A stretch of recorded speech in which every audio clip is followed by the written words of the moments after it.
नमस्कार, हामी देखापट्टि विशेषमा छौँ। देखापट्टि विशेषमा यहाँलाई स्वागत छ। आज हामी केन्द्रित रहनेछौँ नेपालीहरूका महान पर्व दशैं, तिहार, छठ लगायतका चाडपर्वहरू नजिकिँदैछन्।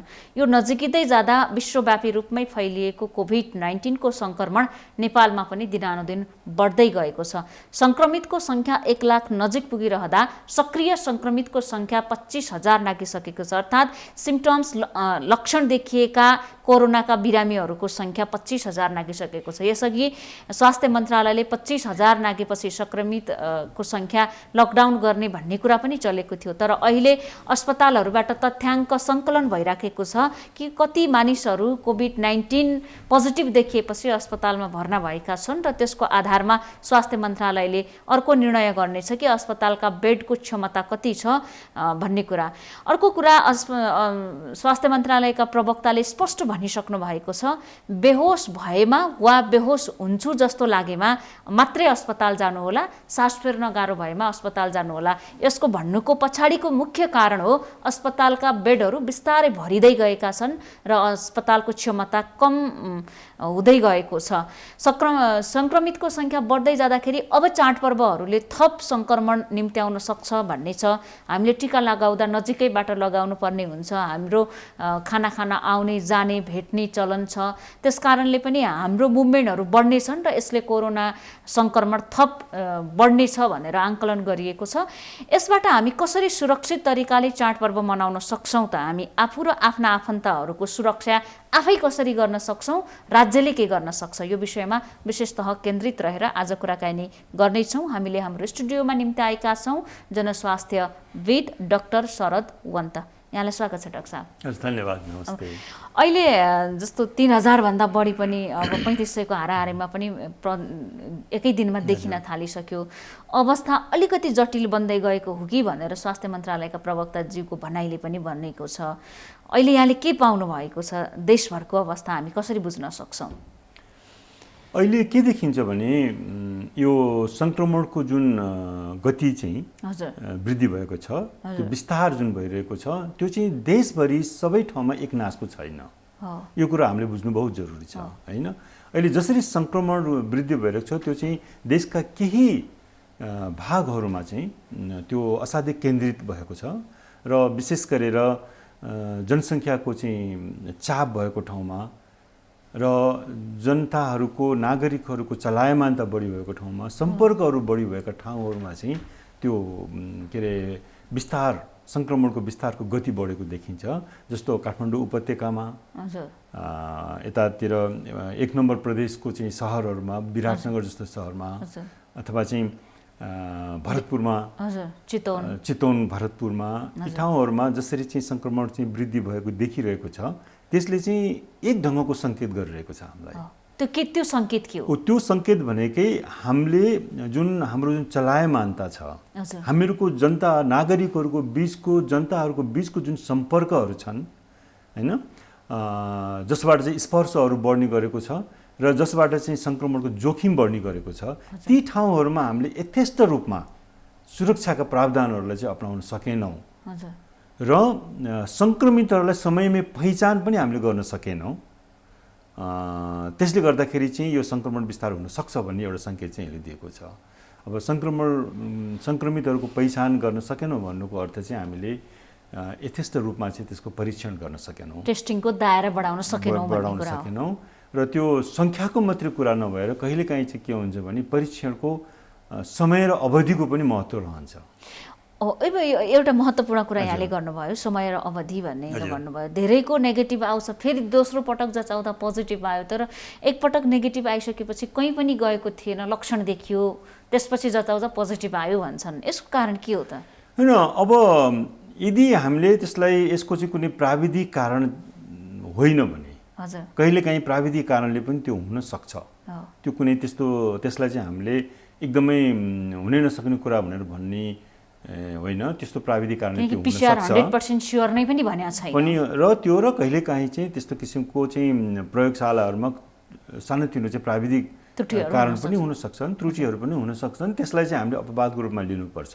तर एउटा कुरा के हुन्छ भने जसले एकचोटि परीक्षण गर्नुभएको छ र उहाँको चाहिँ नेगेटिभ आएको छ, र उहाँलाई लाग्दो म कहीँ पनि गएको छैन, हो उहाँलाई लाग्दो म त जोखिममा छैन। त्यसैले अर्को पटक मेरो पोजिटिभ हुनुमा चाहिँ कहीँ कतै चाहिँ परीक्षणको चाहिँ कारणले हो कि गल्तीको कारणले हो कि भन्ने जस्तो लाग्छ होला। तर यदि एकछिनलाई हामी मानौँ प्राविधिक त्रुटि छैन भने पनि त्यस्तो किसिमको सङ्क्रमण हुन सक्ने सम्भावनालाई चाहिँ हामीले नकार्न सक्दैनौँ। एकपटक नेगेटिभ हुँदैमा फेरि पोजिटिभ आउन सक्ने सम्भावना रहन्छ र हामीलाई थाहा हुँदैन कहाँ कतिखेर कुन क्षणमा चाहिँ हामी सङ्क्रमणसँग चाहिँ एक्सपोज भयौँ भन्ने कुराहरू सधैँभरि चाहिँ हाम्रो हेका र सम्झनामा रहँदैन। मन्त्री परिषदले नै एउटा निर्णय के गरेछ भने आम जनतालाई काठमाडौँबाट कोरोना गाउँ गाउँसम्म पुग्छ, त्यसकारणले यसपटक दसैँ तिहार छठ पर्व मान्न गाउँमा सकेसम्म नगइदिनुहोस् है भन्ने आग्रह गर्ने भन्ने निर्णय गर्यो। त्यसको पछाडिको कारण भनेको काठमाडौँमा अहिले जुन प्रकारले कोरोना बढेको छ नि, अब गाउँमा नियन्त्रण हुँदैछ, गाउँमा जान्छ कि भन्ने डर सरकारले देखायो। यो कति जायज छ? व्यावहारिक रूपले यो ठिक हो? मेरो विचारमा व्यावहारिक रूपले सैद्धान्तिक रूपले यो सही हो। किनभने अहिले काठमाडौँमा जुन ढङ्गबाट जोखिम चाहिँ बढिरहेको छ र एउटा कुरा चाहिँ स्पष्ट रूपमा के छ भने काठमाडौँ उपत्यकामा मात्रै होइन, काठमाडौँ जस्ता चाहिँ अरू सहरहरूमा पनि जहाँ यो चाहिँ वृद्धि भइरहेको छ ती ठाउँहरूमा हामीले सबै सङ्क्रमितहरूको पहिचान गर्न सकेका छैनौँ। हजुर, जब सबै सङ्क्रमितहरूको पहिचान गर्न सकेका छैनौँ भन्नुको मतलब जसले आफूलाई चाहिँ सङ्क्रमित छैन भनेर चाहिँ सोचिरहनु भएको छ उहाँहरू पनि सङ्क्रमित हुन सक्ने सम्भावनाहरू छ। यदि हामीले सबै सङ्क्रमितहरूको चाहिँ पहिचान गर्न सकेको भए हाम्रो परीक्षणको दायरा त्यति फराकिलो भएर चाहिँ जो चाहिँ जसको के अरे हामीले चाहिँ परीक्षण गरेर सङ्क्रमित छैन भन्ने त्यस्तो किसिमको चाहिँ हामीसँग आश्वस्त हुने ठाउँ भइदिएको भए सायद हामीले यति कडा सायद त्यो निर्देशन जारी गर्नुपर्ने थिएन होला। तर हाम्रो यथार्थ चाहिँ के छ भने हामीले धेरै सङ्क्रमितहरूको पहिचान गर्न सकेका छैनौँ। त्यसो हुँदाखेरि उहाँहरू सङ्क्रमित हुन सक्नुहुन्छ। लक्षण नदेखिएकाहरू बिल्कुल जो टेस्ट गर्नु भएको छैन उहाँहरू दसैँ मनाउन, तिहार मनाउन, छठ पर्व मनाउन घर जानुभयो भने घर अरूका लागि जोखिम बन्न धेरै सम्भावना छ। किनभने उहाँहरू सङ्क्रमित हुन सक्ने सम्भावना छ। उहाँहरू सङ्क्रमित हुन सक्ने सम्भावनालाई हामीले नकार्न नसकेको हुँदाखेरि उहाँहरूबाट त्यो सङ्क्रमण गाउँसम्म अथवा बस्तीसम्म अथवा चाहिँ परिवार उपत्यकाभन्दा बाहिर चाहिँ त्यो विस्तार हुन सक्ने सम्भावना चाहिँ सिद्धान्ततः चाहिँ हुन्छ नै। त्यसैले गर्दाखेरि यस्तो जोखिम बारेमा चाहिँ समयमै हामी अलिकति सतर्क हुनुपर्ने। अब हाम्रो व्यवहार कस्तो भयो भने हामी सुरक्षित तरिकाले चाडपर्व मनाउन सक्छौँ त? मलाई के लाग्छ भने अब अहिले हामीले यतिखेर जुन परिवेशबाट हामी चाहिँ गुज्रिरहेका छौँ, जस्तो किसिमको वातावरण, जस्तो किसिमको अवस्थाबाट चाहिँ हामी गुज्रिरहेका छौँ, त्यतिखेर चाहिँ हामीले अब सबै कुराहरू गएका दिनहरूमा जस्तै एकदमै सामान्य नर्मल खोजेर हुँदैन। हामीले हाम्रा चाहिँ जीवनशैलीमा हैन, हामीले चाहिँ हाम्रो चाहिँ बाँच्ने कलाहरूमा, बाँच्ने तौर तरिकाहरूमा चाहिँ कुनै न कुनै ढङ्गबाट कम्प्रोमाइज गर्नै पर्छ। त्यसो हुँदाखेरि यो अहिलेको जुन यो चाडपर्व जुन नजिकिँदै गरेको चाडपर्व दसैँ तिहार छठ र हुनसक्ला भोलि अरू पनि पर्वका दिनहरू आउलान् र अरू पनि हाम्रा चाहिँ सामाजिक के अरे रीतिरिवाजका कुराहरू आउलान्। त्यस्तो बेलामा हामीले चाहिँ एकदमै सामान्य दिनहरूमा जस्तै हामीले सबै कुराहरू चाहिँ अभ्यास गर्नलाई एकदमै सतर्क हुनुपर्छ र हामीले कम्प्रोमाइज गर्नुपर्छ। किनभने सुरक्षा हाम्रो लागि अहिले यतिखेर चाहिँ सबैभन्दा महत्त्वपूर्ण चाहिँ प्राथमिकता हो। चाडपर्व परिवारका लागि नै असुरक्षित नहुनु भन्ने कुरामा सचेत हुनुपर्छ भन्ने कुरा हो। त्यो हुनैपर्छ र हामी सचेत हुनैपर्छ। किनभने चाडपर्वहरू आउने थुप्रै वर्षहरूमा चाहिँ हामी मनाउन सक्छौँ, तर हामी जीवित रहनु पर्यो। तर हामी सुरक्षित हुनु चाहिँ सबभन्दा महत्त्वपूर्ण पाटो हो। किनभने यो विशेष गरेर यदि अहिले हामीले दसैँको चाहिँ यदि कुरा गर्ने हो भने दसैँमा चाहिँ खास गरेर यसको चाहिँ महत्त्व र हाम्रो सामाजिक परिवेश भनेको अलिकति हाम्रा चाहिँ पाका हाम्रा चाहिँ जेठाबाठाहरूबाट हैन चाहिँ आशीर्वाद लिने हो र यसको चाहिँ महत्त्व पनि त्यसैमा छ हैन। र त्यसैको वरिपरि हामी चाहिँ जमघट हुने, रमाइलो गर्ने जुन कुराहरू गर्छौँ, हामीले विशेष गरेर यो जुन आशीर्वाद लिने कुराहरू जुन हाम्रो परम्परासँग चाहिँ यसरी घुलमिल भएको छ त्यो कुराहरूमा वास्तवमा भन्यो भने अब सोच्नुपर्ने के छ भने त्यो आशीर्वाद लिनको लागि भेट्नै पर्छ भन्ने जरुरत छैन। हाम्रा चाहिँ कतिपय हाम्रा चाहिँ आफ्ना नातेदारहरू त विदेशमा पनि त छन् नि त, वर्षौंदेखि छन्, कयौं वर्षदेखि चाहिँ भेटघाट भइरहेको छैन। उहाँहरूलाई हामी आशीर्वादबाट त बन्देज त गर्दैनौँ नि, वञ्चित त गर्दैनौँ नि, हाम्रो मनभित्रको कुरा हो। आशीर्वाद त सधैँ दिइरहेकै हुन्छौँ हैन र। त्यसले गर्दाखेरि यसपटक जुन अवस्थाको जुन परिस्थितिको चाहिँ सिर्जना भयो त्यसलाई चाहिँ आत्मसात गर्नु असाध्यै महत्त्वपूर्ण छ र यो हामी नागरिकको चाहिँ उत्तरदायीपूर्ण यो चाहिँ व्यवहारको कुरा हो। यो हामी यसमा चाहिँ जवाफदेहीता र हाम्रो चाहिँ उत्तरदायीपूर्ण ढङ्गबाट चाहिँ हामीले यसलाई चाहिँ लिनुपर्छ र ग्रहण गर्नुपर्छ जस्तो मलाई लाग्छ। अब हुन त पशुपतिनाथकै कुरा गर्ने हो भने महिनौदेखि ढोकाहरू बन्द छन्, गुम्बाहरू बन्द छन्, मस्जिदहरू बन्द छन् हैन। सबै धार्मिक हाम्रा मठ मन्दिर गुम्बाहरू सबै चर्चहरू बन्द नै छन्। तर हाम्रो एउटा परिवारभित्र के सोच देखिन्छ आफन्तका बीचमा भने यो त मेरो चिनेको मान्छे हो, यसमा कुनै लक्षण छैन। जस्तो हामी घरभित्र चाहिँ सामाजिक भौतिक दूरी कायम नगर्ने, घरभित्र चाहिँ ग्यादरिङ गरिराख्ने, हामी विश्वास गरिराखेका छौँ कि यो मेरो मान्छे हो भनेर, उसलाई कोरोना हुनसक्छ भन्ने हिसाबले हामी सोच्न खोजिराखेका छैनौँ। यो कति असुरक्षित छ त?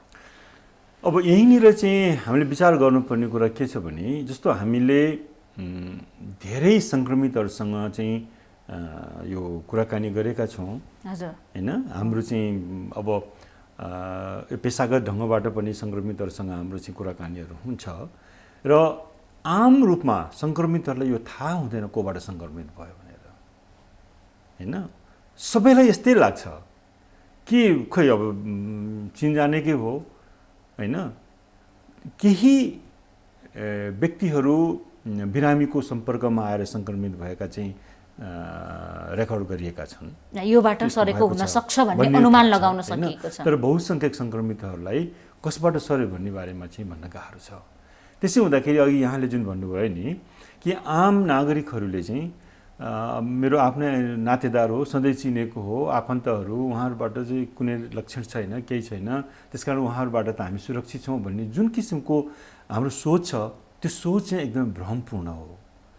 र हामीले चाहिँ यतिखेर चाहिँ कोही पनि सङ्क्रमित हुन सक्छ भन्ने सोच राखेर आफ्नो सुरक्षाको चाहिँ प्रावधानलाई अवलम्बन गर्नुपर्छ। कोही सङ्क्रमित हुन सक्छ भन्नुको मतलब उप्रति चाहिँ हे भावना राख्ने होइन, आफू सचेत हुने हो। आफू सचेत हुने हो। यो चाहिँ सम्भावनालाई चाहिँ सधैँभरि हामीले बोकेर चाहिँ सुरक्षाको प्रावधान गर्ने हो। हामी दुवैजना बसिरहेका छौँ, हामीले एक अर्कालाई त विश्वास त गर्न सक्छौँ नि। अब जस्तो तपाईँले मास्क लगाउनु भएको छ, मैले मास्क लगाएको छु, त्यसको अर्थ के छ भने तपाईँबाट पनि मलाई सङ्क्रमण हुनसक्छ, मबाट पनि तपाईँलाई सङ्क्रमण सर्न सक्छ भन्ने त्यो सोच अनुसार हामीले मास्क लगाएका हौँ। त्यसको मतलब तपाईँले मलाई घृणा गरिराख्नु भएको छ र मैले तपाईँलाई घृणा गरिराखेको छु भन्ने अर्थ त लाग्दैन नि। हामी बिचमा चाहिँ कुनै किसिमको त्यो सामाजिक विभेदता हामीले चाहिँ गरेका छैनौँ नि। र त्यसकारण हामी सबै प्रत्येक नागरिकले अब यतिखेर विशेष गरेर यो सङ्क्रमणको चाहिँ विस्तार भइरहेको अवस्थामा चाहिँ यो सुरक्षाको प्रावधानलाई अवलम्बन गर्दाखेरि, सुरक्षाको प्रावधानलाई अभ्यास गर्दाखेरि हामीले चाहिँ जो कोही पनि सङ्क्रमित हुन सक्छ है, जसबाट पनि यो सङ्क्रमण चाहिँ हुन सक्छ भन्ने त्यो सोच राखेर चाहिँ हामीले आफ्नो सुरक्षाको प्रावधान गर्ने हो। यसलाई हामी युनिभर्सल प्रिकसन भन्छौँ।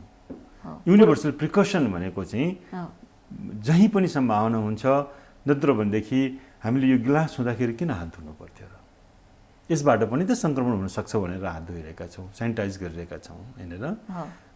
र यो चाहिँ अहिलेको अवस्थामा यो अभ्यास बहुतै जरुरी छ। त्यसै हुँदाखेरि म चाहिँ के आग्रह गर्न चाहन्छु भने हामी आम नागरिकहरूले मात्रै चिन्जान भएको आधारमा र सङ्क्रमणका कुनै पनि लक्षणहरू नदेखेकै आधारमा चाहिँ उहाँबाट चाहिँ सर्न सक्दैन भन्ने त्यो खालको सोच चाहिँ नराखौँ र यो सुरक्षाको प्रावधान चाहिँ हरेक क्षण हरेक समयमा चाहिँ अवलम्बन र प्रयास चाहिँ अभ्यास चाहिँ गरिराख्नु। पर्छ। स्वास्थ्य मन्त्रालयका प्रवक्ताज्यूले प्रेस ब्रिफिङमै के भन्नुभएको छ भने बेहोस भएर होसमा आइसकेपछि वा बेहोस हुन्छु भन्ने लागेमा र सास फेर्न गाह्रो भएमा मात्र अस्पताल गइदिनुहोस्, त्यो बाहेकको अवस्थामा होम आइसोलेसनमा बस्दिनुहोस् भनेर भनेको छ। देशभर 25,000 ती पनि धेरैजसो डक्टरको कन्ट्याक्टमा हुनुहुन्न। यो हाम्रो पद्धति छ नि, अनि यो चाहिँ ठिक हो त? अब मलाई चाहिँ के लाग्छ भने अब एकचोटि हामीले सुनेका थियौँ 25,000 भन्दा बढी सक्रिय सङ्क्रमितहरू भएपछि चाहिँ फेरि हामी लकडाउन गर्नुपर्छ भन्ने त्यो खालको चाहिँ उद्घोष पनि हामीले सुनेका थियौँ। तर त्यसलाई फेरि करेक्सन गरिएको पनि हामीले थाहा पायौँ। सवाल के हो भने हामीलाई यो अवस्था आउन सक्छ भन्ने बारेमा धेरै पहिला नै पनि अनुमान चाहिँ भइसकेको थियो। हामीले चाहिँ यसको चाहिँ र स्वयं स्वास्थ्य तथा जनसङ्ख्या मन्त्रालयले नै प्रक्षेपण गरेको थियो कुनै बेलामा कि यो असोजको असोजसम्ममा चाहिँ हामीसँग 30-35-40,000 चाहिँ सक्रिय सङ्क्रमितहरू हुन सक्छन् भन्ने किसिमको प्रक्षेपण गरिएको थियो। अझ कति प्रक्षेपणहरू त योभन्दा पनि धेरै माथिल्लो तहमा गरिएको थियो। तर खैर तथ्याङ्क र नम्बरमा यदि नजाने हो भने पनि हामीलाई के थाहा थियो भने सङ्क्रमितहरूको सङ्ख्यामा वृद्धि हुन्छ, भारी वृद्धि हुन्छ होइन। किनभने हामी चाहिँ अहिले वास्तवमा भन्ने हो भने हामी दोस्रो वेभमा छौँ। पहिलो एकचोटि उठेर बिस्तारै घट्न थालेको थियो र त्यस पछाडि फेरि बढ्न थालेको अवस्था हो, होइन। र यस्तो अवस्थामा चाहिँ हामीले आफ्नो तयारीको लागि चाहिँ हामीलाई आवश्यक पर्ने चाहिँ आइसोलेसनका चाहिँ व्यवस्थापन, हामीलाई आवश्यकता पर्ने के अरे अस्पतालका शय्याहरू र हामीलाई आवश्यकता पर्न सक्ने आइसियुका व्यवस्थापन र भेन्टिलेटरको व्यवस्थापनहरू चाहिँ हामीले गर्नै पर्ने थियो। र हामी चाहिँ अब यस्तो अवस्थामा चाहिँ अस्पतालमा शय्या नभएकै कारणले अब चाहिँ अस्पतालमा चाहिँ नआउनु होला भन्ने त्यो खालको सन्देश नागरिकहरूलाई जानु भनेको चाहिँ अलिकति सुहाउँदो भएन जस्तो मलाई लाग्छ, होइन। किनभने हामीले चाहिँ समय पाएका थियौँ, तयारी गर्न सक्थ्यौँ र अहिले पनि हामीसँग तयारी गर्न सक्छौँ। एकदम सही भन्नुभयो। र अहिले पनि हामी चाहिँ अस्पतालको शय्याहरू बढाउन सक्छौँ, आइसियुको चाहिँ सङ्ख्याहरू अहिले पनि बढाउन सक्छौँ र भेन्टिलेटर्सहरू अहिले पनि बनाउन सक्छौँ, होइन। र यदि हामीलाई स्वास्थ्य कर्मीहरूको आवश्यकता पऱ्यो भनेदेखि हामीले चाहिँ स्वास्थ्य कर्मीहरूलाई पनि परिचालन गर्न सक्छौँ। जहाँ चाहिँ समस्या कम छ ती ठाउँहरूबाट चाहिँ परिचालन गर्न सक्छौँ, होइन। र त्यस्तो सम्भावनाहरू अझै पनि हामीसँग बाँकी नै भएको हुँदाखेरि बिरामीहरूलाई चाहिँ एकदमै कन्डिसन नै राखेर चाहिँ यस्तो अवस्थामा मात्रै अस्पताल जानु होला, नत्र चाहिँ घरै बस्नु होला भन्ने सन्देशले त्यो बिरामीहरू सङ्क्रमितहरूको स्वास्थ्यको त चिन्ता त हुन्छ नै, त्यसबाहेक ती सङ्क्रमितहरूबाट सङ्क्रमण विस्तार हुने जोखिम पनि त्यत्तिकै बढ्छ।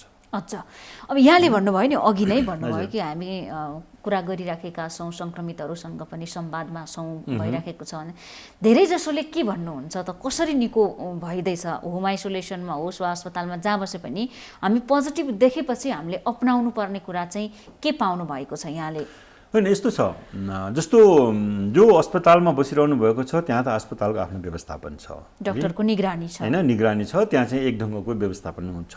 तर अहिलेको चाहिँ हाम्रो सरोकार चाहिँ होम आइसोलेसनकै हो र हामीले त्यो कुनै किसिमको औपचारिक रूपबाट चाहिँ निगरानी गर्नलाई अथवा अनुगमन गर्नको लागि उहाँहरूसँग कुराकानी गरेको होइन। एउटा प्रसङ्गवश उठेका कुराकानीहरू हुन्, होइन। र उहाँहरूमध्ये केही होम आइसोलेसनमा बस्नुभएको छ। तर के छ भने हामीले यसलाई चाहिँ अब जससँग हामीले कुराकानी गऱ्यौँ त्यसलाई हामीले जेनरलाइज गर्न मिल्दैन, सबैको अवस्था चाहिँ उस्तै हुन्छ भन्न सकिँदैन। के छ भने हो, केही जोसँग हामीले कुराकानी गऱ्यौँ उहाँहरूको चाहिँ त्यो प्रावधानहरू भएको हुँदाखेरि सजिलो थियो, उहाँहरूलाई निर्वाह गर्नलाई सजिलो थियो। होम आइसोलेसनका चाहिँ प्यारामिटरहरूलाई मिट गर्न उहाँहरूको लागि चाहिँ सम्भावना थियो, त्यो खालको वातावरण थियो। तर सबै परिवारहरूमा त्यस्तो हुन्छ भन्ने चाहिँ कुनै किसिमको कुनै आश्वस्त हुन सकिँदैन, है। र जहाँसम्म तपाईँले सोध्नुभयो उहाँहरूको कस्तो फिलिङ थियो भन्ने कुराहरू चाहिँ के थियो भने अब कतिपय साथीहरू, कतिपय सङ्क्रमितहरू चाहिँ निको भइसक्नु भएको थियो भने कतिपय सङ्क्रमितहरू अझै पोजिटिभ नै हुनुहुन्थ्यो र केही लक्षणहरू सहित पनि हुनुहुन्थ्यो है। कोही पोजिटिभहरू लक्षण नभएकाहरू पनि हुनुहुन्थ्यो र कतिजनाले चाहिँ दोस्रो र तेस्रो पटकसम्म चाहिँ परीक्षण गर्दाखेरि पनि पोजिटिभ नै आइरहेको चाहिँहरू पनि थिए। त्यसले गर्दाखेरि सबभन्दा बढी मैले चाहिँ के देखेँ भन्दा जोसँग केही थोरै व्यक्तिहरूसँग कुराकानी गर्दाखेरि उहाँहरूलाई त्यो शारीरिक पीडाहरू भन्दा पनि बढी मानसिक पीडा चाहिँ बढी देखियो। कारण मतलब कस्तो भने त्यो मानसिक पीडा नै यो अब यो पहिलो कुरा चाहिँ कस्तो भने अलिकति जिम्मेवार हुनुहुनेहरूले चाहिँ सोच्नुभयो मैले चाहिँ अरूलाई पनि सारिसकेँ होला, अरूलाई पनि सार्छु कि, मैले सम्भव भएसम्मको त गरिएको छ तर सार्न सक्छु कि भन्ने एउटा चिन्ता चाहिँ त्यहाँनिर हुँदो। सबैलाई त्यो चिन्ता मैले देखेँ। परिवारदेखि लिएर कन्ट्याक्टमा गएकाहरू सतर्कहरू हुनुभयो थियो, किनभने त्यो जति चाहिँ व्यवस्थापन हुँदाहुँदै पनि त्यो सतर्क हुँदाहुँदै पनि सार्छु कि भन्ने। र दोस्रो कुरा चाहिँ उहाँहरू स्वयंलाई पनि ठिक छ अहिले केही लक्षण देखिएकाहरूलाई त अझ बढी चिन्ता लाग्नु स्वाभाविक नै भयो होइन। कि मतलब अब योभन्दा बढी गम्भीर भयो भने के होला होइन, साँच्चै नै ज्यानै पो जोखिममा छ कि भन्ने पीडा र अरू लक्षणै नदेखिएकोहरूको लागि पनि त्यो खालको मानसिक पीडा कि मतलब कहीँ कतै कुनै पनि बेला फेरि चाहिँ गम्भीर भइहाल्छ कि भन्ने त्यो पीडा चाहिँ धेरै जस्तो सङ्क्रमितहरूमा हामीले देख्यौँ। तर अब यो भनेको चाहिँ केही थोरै केसहरूको मात्रै कुराहरू हुन्। यसलाई चाहिँ कुनै हामीले चाहिँ धेरैजनासँग कुरा गरेर यसलाई जेनरलाइज गर्नु तर जेनरलाइज नै गर्ने हो भने अब यहाँ एउटा चिकित्सकको हिसाबले विज्ञको हिसाबले पनि यो बताइदिनुहोस् न, होम आइसोलेसनमा बस्दाखेरि अब सबै होम आइसोलेसनमा बसेकाहरू त चिकित्सकको कन्ट्याक्टमा हुनुहुन्न, त्यस कारणले हामी के गर्दाखेरि सचेत हुन सक्छौँ, अरूलाई पनि जोखिमबाट अलि टाढा राख्न सक्छौँ र आफ्नो स्वास्थ्यमा ध्यान दिन हामीले खाने के, कसरी चाहिँ शारीरिक व्यायामहरू गर्ने, यो चाहिँ भनिदिनुहोस् न। म यहाँलाई एउटा कुरा के स्पष्ट पार्न चाहन्छु भने हामीको अलिकति यो आम रूपमा कुराकानी गर्दाखेरि यो क्वारेन्टाइन र आइसोलेसनको बिचमा कहिलेकाहीँ चाहिँ हामी यो उस्तै ढङ्ग हो कि उस्तै ढङ्गबाट चाहिँ यसलाई बुझ्ने गर्दो रहेछौँ, त्यो चाहिँ अलिकति भ्रमपूर्ण हुनसक्छ। म यो स्पष्ट के पार्न चाहन्छु भने क्वारेन्टाइन भनेको चाहिँ सङ्क्रमणको जोखिम उच्च जोखिममा भएकोहरूको लागि परीक्षण भएर पहिचान नहुन्जेलसम्म चाहिँ निगरानीमा बस्ने ठाउँ हो, जो चाहिँ उच्च जोखिममा छ तर पहिचान भइसकेको छैन भने निगरानी गरेर राख्ने ठाउँ हो क्वारेन्टाइन भनेको। आइसोलेसन भनेको चाहिँ परीक्षणबाट चाहिँ सङ्क्रमित स्थापित भइसके पछाडि चाहिँ बस्ने ठाउँ हो। त्यस कारण अहिले जुन तपाईँले कुरा गरिरहनु भएको चाहिँ आइसोलेसनको चाहिँ यदि कुरा गर्ने हो भने पहिलो कुरा चाहिँ के छ भने हामीले बुझ्नुपर्ने अब जब सङ्क्रमित भइसके पछाडि यसको चाहिँ चरणहरू हुन्छन् होइन। एउटा चरण हुन्छ सुरुको दिनमा चाहिँ लक्षण नदेखिने चरण हुन्छ, त्यस पछाडि लक्षण देखिन पनि सक्छ र कतिपयहरूलाई चाहिँ लक्षणै नदेखिएर पनि त्यो चाहिँ पार हुनसक्छ। त्यस कारण लक्षण नदेखिएको भन्दाखेरि दुई तरिकाको चाहिँ त्यहाँ चाहिँ सङ्क्रमितहरू हुन सक्नुहुन्छ। एउटा लक्षण नदेखिएको चाहिँ उसलाई लक्षण देखिन बाँकी नै भएर पनि नदेखिएको हुनसक्छ, फेरि सिरियस हुनसक्छ हुन्छ होइन। एउटा लक्षण नदेखिएका सङ्क्रमितहरू भनेको चाहिँ उहाँहरू साँच्चै नै अन्तिम बेलासम्म पनि लक्षण नदेखिएर पनि पार भएको हुन सक्नुहुन्छ। त्यसकारण यदि कोही अहिले लक्षण छैन भन्दैमा उहाँले सङ्क्रमण अरूलाई गर्दैन भनेर चाहिँ निश्चिन्त हुने चाहिँ पटक्कै होइन र मलाई केही पनि लक्षण छैन भनेर निश्चिन्त हुनु पनि हुँदैन, किनभने केही समय पछाडि त्यो लक्षण देखिन पनि सक्छ र उहाँहरूले अरूलाई चाहिँ सङ्क्रमित गराउन पनि सक्नुहुन्छ।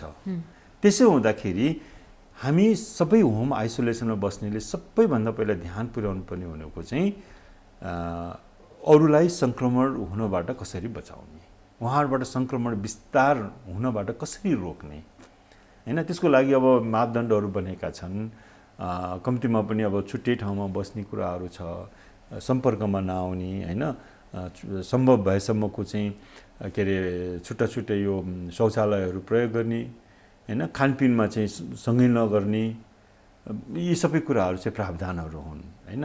त त्यसबाहेक होम आइसोलेसनमा बस्नुहुनेहरूले चाहिँ जहिले पनि आफ्नो स्वास्थ्यको निगरानी चाहिँ हुनैपर्छ उहाँहरूको, किनभने कुनै पनि बेला लक्षण देखिन सक्छ, कुनै पनि बेला त्यस्ता लक्षणहरू गम्भीर हुन सक्छन्। त्यसको लागि चाहिँ एकदमै सतर्क भएर चाहिँ यो आफू चाहिँ के अरे अब निगरानीमा चाहिँ हुनुपर्छ।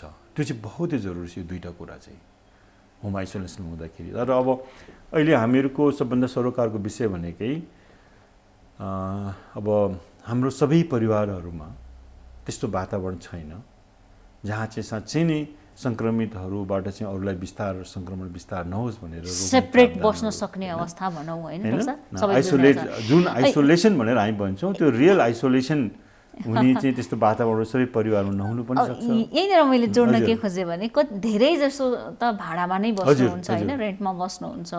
त्यहाँ एउटा के पहिल्यैदेखि मानसिक रूपमा के प्रेसर छ भने एउटा घरमा थुप्रै मानिसहरू भाडामा बस्छन्।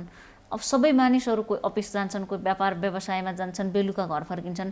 कसले कोरोना सार्छ भन्ने कुरामा घरबेटीहरूको जहिले पनि एउटा प्रेसर नै देखिएको छ। सङ्क्रमित भइसकेपछि थप तनाव छ, बाथरुम सेपरेट हुनु पर्यो, अनि बसाइ एउटा फ्लाइटमा सबै बस्न त सक्दैनन् होइन, कतिपयले त सेयर गरेको हुन्छ, अरूले पनि जोखिम मोल्न सक्नु पर्यो। त्यस कारणले सरकारले यहाँनिर ध्यान दिनुपर्ने कुरा के छ त? होइन, अब त्यो चाहिँ सबभन्दा पहिला अब सरकार भन्दाखेरि अब त्यो चाहिँ विभिन्न निकायहरू हुनसक्छ। सबभन्दा पहिला चाहिँ उहाँहरू कसरी बस्नुहुन्छ त्यो ठाउँको चाहिँ एकदमै मूल्याङ्कन हुनु जरुरी छ, त्यसको विश्लेषण हुनु जरुरी छ कि साँच्चै नै त्यहाँ चाहिँ सुरक्षाका प्रावधानहरू चाहिँ निर्वाह गर्न सम्भव छ कि छैन। हो त्यसैको आधारमा मात्रै उहाँहरूलाई चाहिँ होम आइसोलेसन चाहिँ सही हुन्छ कि हुँदैन भनेर मूल्याङ्कन गरेर उहाँलाई होम आइसोलेसनमा राख्ने कि नराख्ने भन्ने निर्णय गर्नुपर्छ। र अब अहिले यतिखेर जुन एउटा सङ्कट देखा परिरहेको छ कि अस्पतालमा शय्या नभएकै कारणले चाहिँ होम आइसोलेसनमा बस्नुपर्ने यदि बाध्यताको सिर्जना भएको हो भने, बाध्यकारी स्थितिको सिर्जना भएको हो भने त्यो अत्यन्तै त्यो चाहिँ जोखिमपूर्ण हुनसक्छ भन्ने चाहिँ लाग्छ। भयावह भन्न तपाईँलाई अलिकति डर लाग्यो? होइन, भयावह पनि हुन सक्छ भन्ने कुरामा अब कुनै शङ्का छैन भन्ने कुरा होइन। यस्तो छ, भयावह भनेको चाहिँ त्यो एउटा हाम्रो सोचाइको कुरा हो होइन, किनभने कुनै कसैलाई सानो कुराले पनि बढी भयभीत बनाउन सक्छ, कसैलाई चाहिँ अलिकति रेजिस्टेन्ट पनि हुनसक्छ। त्यसका मैले भयावह त्यो एउटा व्यक्तिगत एउटा चाहिँ मनोगत कुरा भएको हुँदाखेरि भयावह भन्ने शब्द चाहिँ भन्दा पनि त्यो आफैमा चाहिँ जोखिमपूर्ण हो, अत्याधिक जोखिमपूर्ण कुरा हो। त्यसकारण यो ठाउँको मूल्याङ्कन गरेर मात्रै हामीले चाहिँ सङ्क्रमितलाई होम आइसोलेसनमा राख्ने कि नराख्ने भन्ने निर्णय गर्नुपर्छ। र एउटा कुरा चाहिँ के छ भने यो लक्षण देखा नपरिएकोहरूबाट पनि सर्न सक्ने सम्भावनालाई हामीले नकार्न नसकिने भएको हुँदाखेरि त्यस्तो लक्षण नदेखिएकोहरूको लागि चाहिँ आइसोलेसनमा राख्ने भनेको उहाँहरूलाई कुनै एउटा सोफिस्टिकेटेड हस्पिटल चाहिन्छ भन्ने होइन। उहाँहरूलाई त खालि निगरानीसहित एउटा निश्चित समयसम्मको लागि चाहिँ सुरक्षित ढङ्गबाट संस्थागत रूपमा चाहिँ आइसोलेसनमा राख्ने हो। त्यो कुरामा चाहिँ पटक्कै एउटा राज्यको लागि असम्भव देखिँदैन होइन, चाह्यो भने गर्न सकिन्छ भन्ने मलाई लाग्छ। र अब जस्तो कतिपय स्थानीय तहमा त्यो निर्माण भइरहेका पनि छन् होइन। अब काठमाडौँकै कुरा गर्ने हो भने कुनै बेलामा चाहिँ पदाधिकारीहरूबाट 5000 शय्याको चाहिँ आइसोलेसन बनाउने घोषणा भएको थियो। धेरै भएको छैन त्यो घोषणा, अब खै अब त्यो निर्माण भए जस्तो मलाई चाहिँ लाग्दैन होइन। यदि 5000 शय्याको आइसोलेसनको चाहिँ हामीसँग त्यो प्रावधान भएको भए सायद काठमाडौँ उपत्यकामा होम आइसोलेसनमा बस्नुपर्ने स्थिति चाहिँ अहिलेको जस्तो चाहिँ हुने थिएन होला। यसले संक्रमितको संख्या पनि कम हुन्थ्यो भविष्यमा। अर्को कुरा जस्तो के देखियो मलाई याद छ, इन्डियामा पहिलो संक्रमित भेटिँदाखेरि हामी अर्कोसँग कुरा गर्न नसक्ने अवस्थामा हामी नै स्वयं मेरै कुरा गर्ने हो भने पनि त्यो प्रकारको डर थियो। जब नेपालमा 1-2 जनामा देख्ने बित्तिकै लकडाउन सुरु भयो त्यसपछि मानिसहरू झ्यालबाट बाहिर हेर्न पनि डराए। अब अहिले दायाँ बायाँ कोरोना छ, ओल्लो पल्लो कुर्सीमा कार्यालयमा कोरोना छ, घरमा तल्लो माथिल्लो फ्लाइटमा कोरोना भइसक्यो। अब हामी के भनिराखेका छैनौँ भने यो केही पनि होइन रहेछ, यो त ठिकै छ, ओके केही छैन भनेर हामी इग्नोर गरिराखेका छौँ। यो हाम्रो इग्नोरेन्सले कति जोखिम निम्ति आइरहेछ त हामीलाई। अब यसको के छ भने इग्नोरेन्स भन्दा पनि म चाहिँ यसलाई डिनायल भन्छु है। इग्नोरेन्स भनेको चाहिँ अज्ञानता हुनसक्छ, थाहा नभएर चाहिँ हामीले जुन सुरक्षाको चाहिँ प्रावधानहरूलाई चाहिँ अभ्यास गर्नुपर्ने थियो, त्यो चाहिँ हाम्रो ज्ञानको अभावमा चाहिँ अभ्यास नगरेकोलाई हामी अज्ञानता भन्छौँ। तर हामीलाई थाहा हुँदाहुँदै पनि यदि हामीले सुरक्षाको चाहिँ अभ्यास गरेनौँ भनेदेखि त्यो चाहिँ एउटा डिनायल हो, एउटा लापरवाही हो है।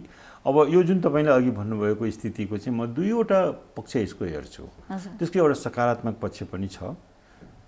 सकारात्मक पक्ष भनेको चाहिँ त्यो इग्नोरेन्सको अर्थमा होइन कि सकारात्मक पक्ष भनेको चाहिँ के छ भने कम्तीमा मानिसहरूमा हिजोको भन्दा आज अलिकति मनोबल बढेको छ। राम्रो पक्ष हो। त्यो मनोबल चाहिँ बढ्नुपर्छ।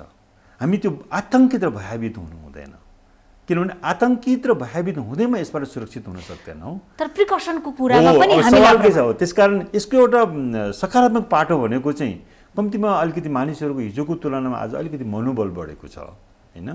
किनभने सङ्क्रमण भए पनि बाँच्न सकिँदो रहेछ, सङ्क्रमणलाई पनि रोक्न सकिँदो रहेछ। यो त्यस्तो विधि भनेर जुन किसिमको एउटा चाहिँ त्यो सकारात्मक पाटोबाट हेर्ने हो भने त्यो मनोबललाई चाहिँ म त्यसको चाहिँ एप्रिसिएट गर्छु।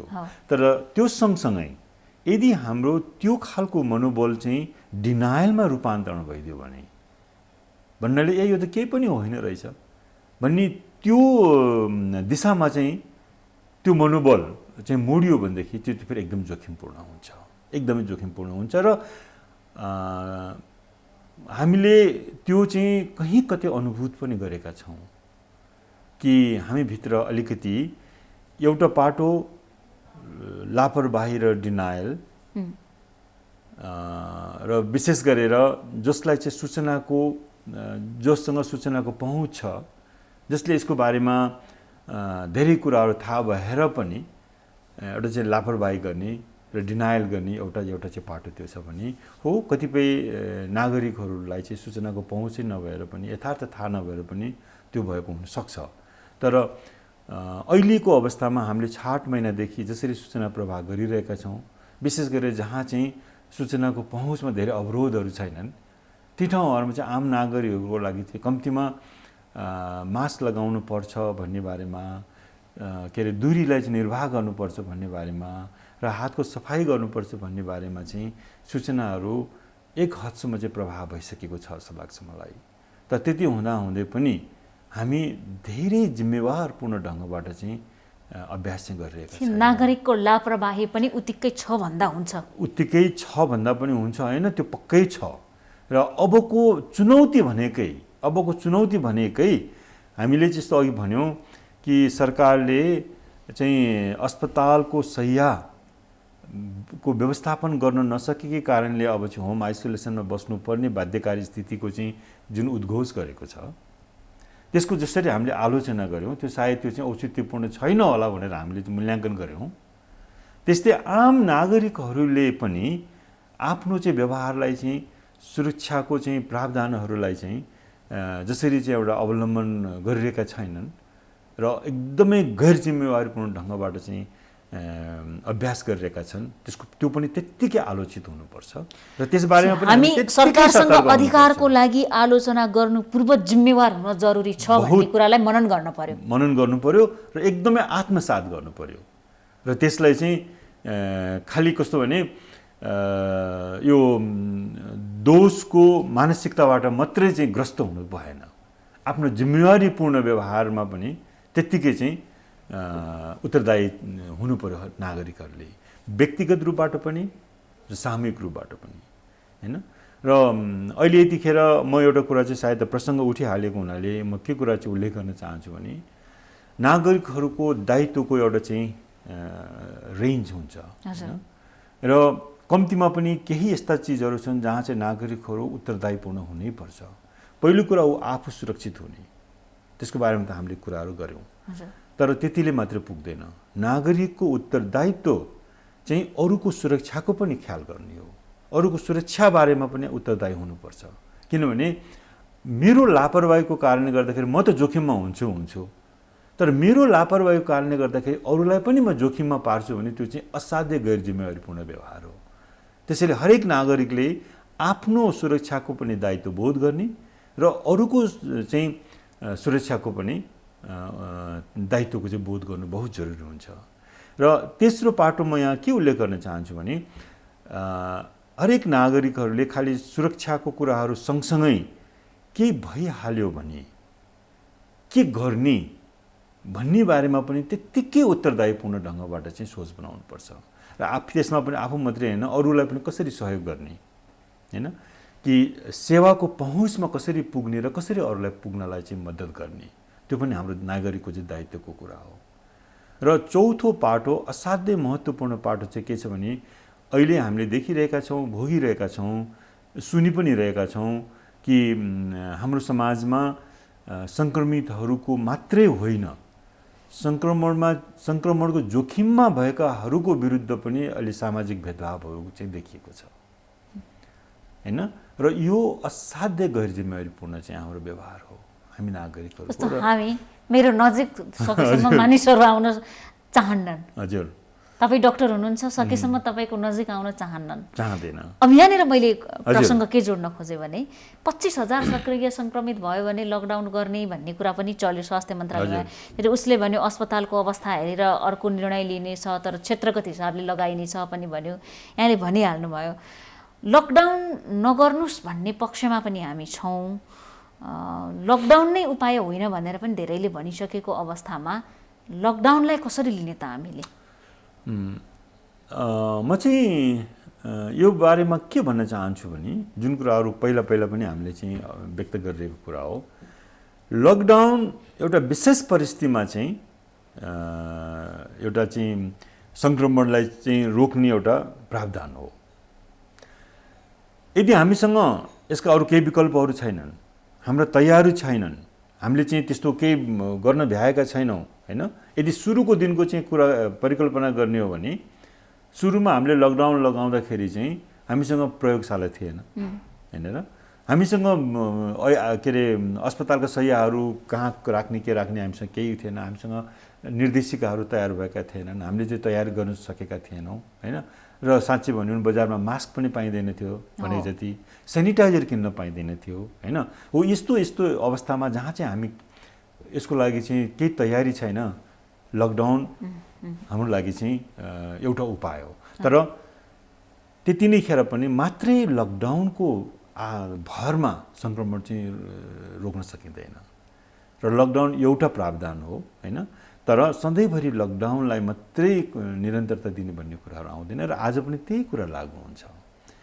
र अहिले हामीले यदि सङ्क्रमणको विस्तार बढ्यो र साँच्चै अब हामीले केही पनि गर्दै गर्दैनौँ होइन, हामीसँग तयारी पनि छैन, सङ्क्रमण बढिरहेको छ, अस्पतालको शय्याहरू छैनन्, सङ्क्रमण बढिरहेको छ, हामीले चाहिँ के अरे यो परीक्षणको दायरा बढाउन सकिरहेका छैनौँ, सङ्क्रमण बढिरहेको छ, न आइसोलेसन छ न क्वारेन्टाइन छ भने यस्तो स्थितिमा चाहिँ एउटा पाटो फेरि लकडाउन लगाउँ भन्ने हुनसक्ला, तर त्यो लकडाउन लगाएर मात्रै सङ्क्रमण रोक्न सकिने होइन।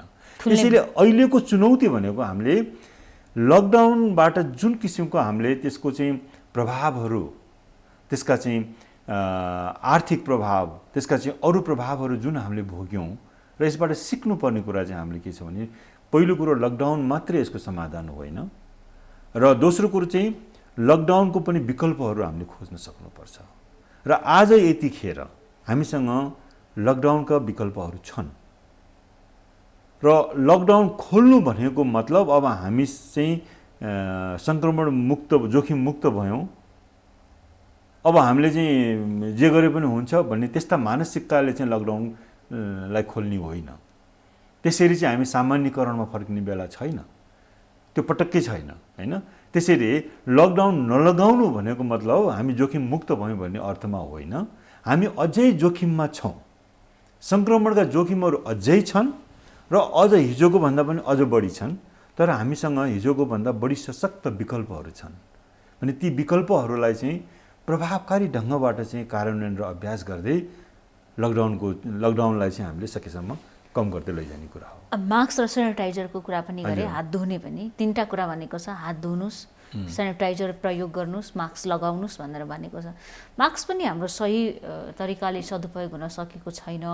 यो कति समय लगाउने, यसलाई कसरी निकाल्ने भन्ने कुरामा हामी चुकिरहेका छौँ। सेनिटाइजरको पनि सरकारले नै कति कम्पनीहरू सिल गरिसक्यो। हामीले कसरी यसबाट चाहिँ यसको सही सदुपयोग गर्ने त? अब यो चाहिँ एउटा प्राविधिक कुरा हो है। अब जस्तो सेनिटाइजर प्रयोग गर्ने कुराहरूमा जस्तो अरू प्रविधिहरूको पनि गुणको कुराहरू आउँछ। प्रयोगशालाको कुरा गर्दाखेरि पनि गुणात्मक हुनु जरुरी छ। औषधिकै कुरा गर्दाखेरि पनि गुणात्मक हुनु जरुरी छ। त्यो गुणको त आफ्नो एउटा चाहिँ मापदण्ड हुन्छ। त्यो मापदण्ड चाहिँ पुरा गरेको छैन भने त्यसलाई हामी औषधि पनि भन्दैनौँ, त्यस्तोलाई हामी चाहिँ त्यो प्रयोगशालालाई हामी मान्यता पनि दिँदैनौँ। भने सेनिटाइजर जसरी उत्पादन गरिएको छ त्यसका पनि मापदण्डहरू छन् र ती मापदण्ड पुरा गरेको र नगरेको हेर्ने हामीसँग संयन्त्र पनि छ र त्यसलाई चाहिँ नियन्त्रण गर्ने हामीसँग चाहिँ प्रावधानहरू पनि छन्, कानुन पनि छ। कानुन पनि छ भने हामीसँग त्यो चाहिँ हाम्रो एउटा चाहिँ प्रशासनिक र एक हदसम्मको प्राविधिक समस्या हो जसलाई चाहिँ हामी समाधान गर्न सक्छौँ भन्ने मलाई लाग्छ हैन। यदि हाम्रो प्रशासन, हाम्रो व्यवस्थापन चाहिँ चुस्त भयो भने त्यो कुनै अप्ठ्यारो हो जस्तो लाग्दैन। किनभने त्यस्तो समस्या त हात धुँदाखेरि पनि आउँछ हैन। किनभने हात जसरी जुन ढङ्गबाट हातको सफाइ गर्नुपर्ने हो, साबुन पानीले हात धुँदाखेरि पनि त्यही समस्याहरू उठ्न सक्छ हैन। अब जहाँसम्म मास्कको कुरा गर्नुभयो, मास्कको पनि दुई तीनवटा तरिका छ। एउटा त मास्कको गुणकै कुरा पनि छ, यो कतिको गुणात्मक छ, साँच्चै नै यसले चाहिँ त्यो बेरियर चाहिँ सिर्जना गर्न सक्छ कि सक्दैन, भाइरस चाहिँ हामीभित्र प्रवेश गर्नलाई रोक्छ कि रोक्दैन भने त्यो मास्कै पनि एउटा चाहिँ गुणात्मक कुराहरू चाहिँ महत्त्वपूर्ण पाटो छ हैन। भने दोस्रो पाटो चाहिँ त्यो गुणात्मक हुँदा हुँदै पनि सही ढङ्गबाट त्यसको प्रयोग भएको छ कि छैन भन्ने अर्को पाटो छ हैन। अब यदि त्यो सही ढङ्गबाट चाहिँ हामीले त्यसको प्रयोग गर्न सकेनौँ भने जति नै गुणात्मक मास्क भए पनि त्यसले हामीलाई सुरक्षा प्रदान गर्न सक्दैन। तर यदि त्यो मास्क नै गुणात्मक छैन भनेदेखि त जति सही ढङ्गबाट प्रयोग गरे पनि त्यसले पनि हामीलाई सुरक्षा प्रदान गर्न सक्दैन। गुणको पनि महत्त्वपूर्ण अर्थ छ र त्यतिकै प्रयोग पनि कसरी गर्ने भन्ने बराबर अर्थ प्रविधिको पनि प्रयोगको तरिकाको पनि त्यतिकै महत्त्वपूर्ण कुरा। अवस्था यस्तो बन्दैछ, हरेक मानिस भयावह भन्यो भने फेरि त्रसित गर्यो भन्छन्। अर्कै शब्द प्रयोग गरे, अवस्था ठिकठाक छैन अहिले हैन। हाम्रो अवस्था जोखिम बढ्दैछ। तर हामी खोप ल्याउने कुरामा पनि हाम्रो एउटा कुनै कम्पनीले सम्झौता गरिसक्यो रुससँग भन्ने कुराले फेरि कता कता आशा पनि जगाएको छ। तर यो खोप कहिले आउने हो, त्यहाँ प्रमाणित भयो कि भएन, यो खोप बनिसक्यो कि बनेन भन्ने कुरामा त हामी त क्लियर हुन सकिरहेका छैनौँ। भनेपछि यदि खोप भोलिको दिनमा कथम कथा चाहिँ त्यो एप्रुभ भयो आयो भने यो आम जनताको पहुँचमा हुन सक्ला त, या सरकारले के गर्नु पर्ला त? अब हेर्नुहोस्, यो चाहिँ के छ भने यो एउटा अन्तर्राष्ट्रिय विधिको कुरा पनि छ है। यसको बारेमा हाम्रो देश मात्रै होइन, हाम्रो जस्ता चाहिँ धेरै देशहरूको सरोकारको विषय हो यो। विश्व स्वास्थ्य सङ्गठनको पनि यसको चाहिँ सरोकारको विषय हो र यसबारेमा धेरै पहलहरू पनि भएका छन्, धेरै चाहिँ यसका संवादहरू पनि सुरु भइसकेका छन् है। र यो हाम्रो पनि चिन्ताको विषय हो सबैको। यो नेपालको मात्रै होइन, नेपाल जस्तो देश जसले चाहिँ भोलि यदि महँगो मूल्य तिरेर चाहिँ त्यो खोप खरिद गर्नुपर्ने अवस्था आयो भनेदेखि हाम्रो लागि चाहिँ त्यो खासै अर्थपूर्ण हुँदैन है। त्यो विज्ञान र प्रविधिको चाहिँ सेवाबाट चाहिँ हामी वञ्चित नै भइरहेका हुन्छौँ। त्यसले गर्दाखेरि अब अहिले चाहिँ अन्तर्राष्ट्रिय तहमै पनि यसको बहसहरू भइरहेका छन् कि यो अलिकति कम विकसित देशहरू जसको चाहिँ आर्थिक क्षमता कम छ तिनीहरूको लागि चाहिँ विशेष उसमा चाहिँ दरमा विशेष चाहिँ एउटा सब्सिडीमा यसलाई उपलब्ध गराउनु पर्छ भन्ने त्यस्ता मागहरू उठिरहेका छौँ र हामी आशा गरौँ पहिलो कुरा त यी खोपहरू सफल हुन्, प्रभावकारी चाहिँ सिद्ध हुन्।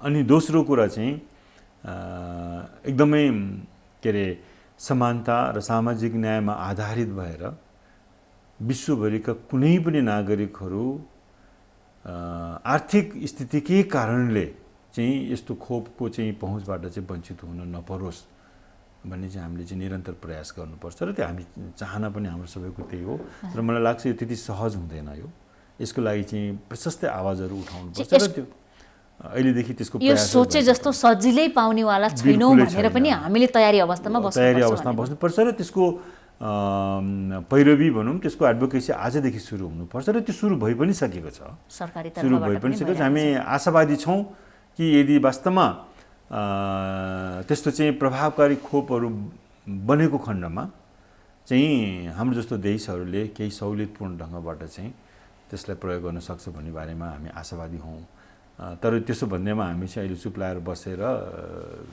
हाम्रो आशा चाहिँ पुरा हुँदैन त्यत्तिकै अन्त्यमा छौँ डाक्टर साहब अन्त्यमा पुनः चाडपर्वहरू पनि आउँदैछन् चिन्ताको विषय यही छ कि हाम्रो उठबस हिड्डुलले फेरि सङ्क्रमण बढ्ला कि भन्ने कुरामा हामीले ध्यान दिनुपर्ने मेजर कुराहरू भनिदिनुहोस् न यहाँले हुन त भनि पनि हजुर होइन मलाई चाहिँ म दोहोऱ्याउन के चाहन्छु भने हामीले चाडपर्वहरूलाई हाम्रो आफ्ना सामाजिक मान्यताहरूलाई चाहिँ जोगाउने त्यसको चाहिँ त्यसमाथिको चाहिँ हाम्रो आस्थाहरूलाई जस्ताको तस्तै राखेर हामी सुरक्षित ढङ्गबाट यसको चाहिँ पालना मतलब यो चाडपर्व मनाउनुपर्छ सुरक्षित भनेको चाहिँ हामी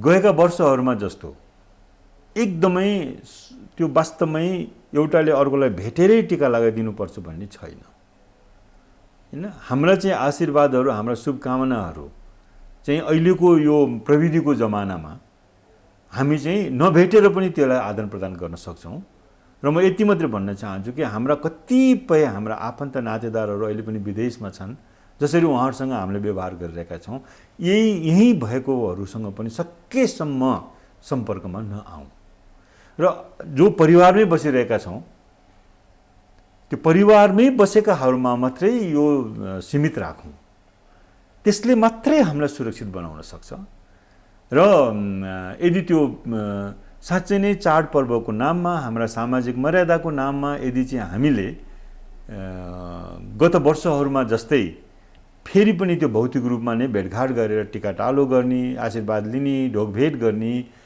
त्यो खालको स्पर्श त्यो खालको चलायमानताले चाहिँ हामीभित्र अत्याधिक जोखिम बढ्छ किनभने हामीलाई थाहा हुँदैन अहिले हामीले चाहिँ भन्न सक्ने अवस्था छैन को सङ्क्रमित हुनुहुन्छ हाम्रै नातेदारहरूमध्ये हैन कोसँग कसरी सम्पर्कमा चाहिँ हामीहरू बसिरहेका छौँ त्यसले गर्दाखेरि अत्यन्तै धेरै ठुलो जोखिम हुँदाखेरि म चाहिँ असाध्यै धेरै आग्रह गर्न चाहन्छु म अनुरोध गर्न चाहन्छु र म साँच्चै नै विनम्र अनुरोध गर्न चाहन्छु कि यसपटकको यो दसैँ तिहार जस्ता पर्वहरू हामी चाहिँ सम्भव भएसम्मको चाहिँ एकदमै त्यो आत्मीयताको त्यो मर्यादालाई पालन गरेर भेटघाट नगरिकन मनाउने कोसिस गरौँ यो कुरा मात्रै खालि काठमाडौँ उपत्यकाको कुरा होइन देशैभरि नै यही कुराहरू लागू हुन्छ घरभित्र लागू हुन्छ पहिला त त्यसपछि यो मर्यादा जुन मैले भनेको छु यो चाहिँ काठमाडौँकोले मात्रै गर्ने अन्त चाहिँ फेरि जे गरे पनि हुन्छ भन्नु खोजेको होइन हामी सबैजना जोखिममा छौँ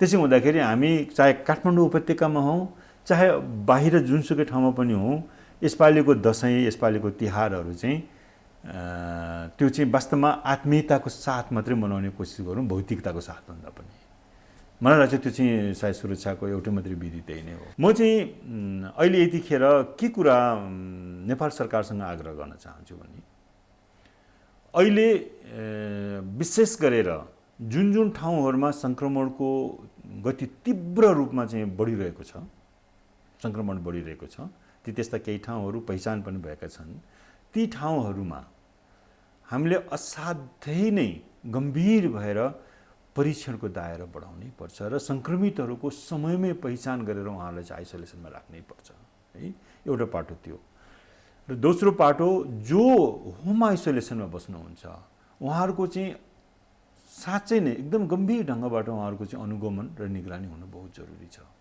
होम आइसोलेसन भनेको चाहिँ ल तपाईँ घरमै बस्नुहोस् भनेर छोड्ने कामहरू अथोरिटीबाट हुनु हुँदैन त्यो संयन्त्र कसरी बनाउने हो त्यसको बारेमा चाहिँ अभ्यास गरोस् तर निगरानी र अनुगमन हुनु बहुत जरुरी छ र अर्को पाटो अब यतिखेर जुन ढङ्गबाट सङ्क्रमितहरूको सङ्ख्या बढेको छ र सङ्क्रमितहरूमा लक्षण भएका सङ्क्रमितहरूको पनि सङ्ख्या जुन ढङ्गबाट बढ्दै गइरहेको छ त्यसको व्यवस्थापन गर्नलाई अहिले नै हाम्रो चाहिँ अस्पतालका शैय्याहरूमा चाहिँ वृद्धि गर्नु जरुरी छ। यो अस्पतालको शैय्या चाहिँ भरियो भनेर चाहिँ हामीले अब हाम्रो दायित्वबाट चाहिँ सरकार चाहिँ उन्मुक्ति पाउँछ जस्तो मलाई लाग्दैन सरकारले। त्यसकारण सरकारको त्यो दायित्व हो अस्पतालको शैय्यामा वृद्धि गरिनुपर्छ। अस्पतालको शैय्या भन्नाले खालि त्यो अस्पतालको शैय्या लगायतको चाहिँ आइसियु र भेन्टिलेटर्सहरूको चाहिँ सङ्ख्यामा चाहिँ अब व्यवस्थापन गर्नुपर्छ र तयारी हुनुपर्छ। किनभने भोलि आउन सक्ने स्थितिलाई सामना गर्न तयारी हुनु पर्यो। र म तेस्रो कुरा यहाँ अत्यन्तै गम्भीरता साथ चाहिँ के राख्न चाहन्छु भने नीतिगत रूपबाट धेरै पहिलादेखि चाहिँ यो बहसमा आएको मुद्दा हो। त्यो भनेको सङ्क्रमितहरू कोभिडका बिरामीहरूलाई चाहिँ एउटा विशिष्ट हस्पिटलमा अथवा चाहिँ डेडिकेटेड हस्पिटलमा राख्नु बहुत जरुरी हुन्छ। अहिले चाहिँ कुनै हस्पिटलमा चाहिँ यति सङ्ख्यामा, कुनै हस्पिटलमा यति सङ्ख्यामा भनेर सहरभरिका हस्पिटलहरूमा कोभिडका बिरामीहरूलाई छरेर र त्यसमाथि पनि कोभिड र कोभिड बाहेकका अरू रोग भएका बिरामीहरूलाई चाहिँ एउटै हस्पिटलमा राखेर जुन उपचारहरू गर्ने अहिले जुन भइरहेको छ त्यसले चाहिँ पहिलो कुरा चाहिँ सङ्क्रमणको जोखिम बढाएको छ। दोस्रो कुरा त्यसको व्यवस्थापनमा हामीलाई चाहिँ जटिलता आएको छ हैन। र तेस्रो कुरा कोभिडको बिरामीहरू भर्ना भएकै कारणले गर्दाखेरि के अरे कोभिड बाहेकका बिरामीहरू सेवाबाट वञ्चित हुनुपर्ने स्थिति आएको छ। यो तीनटा कुराले गर्दाखेरि चाहिँ अझै पनि हामीसँग समय छ कि कोभिडको डेडिकेटेड हस्पिटलको चाहिँ व्यवस्थापन सरकारले गर्नै पर्छ।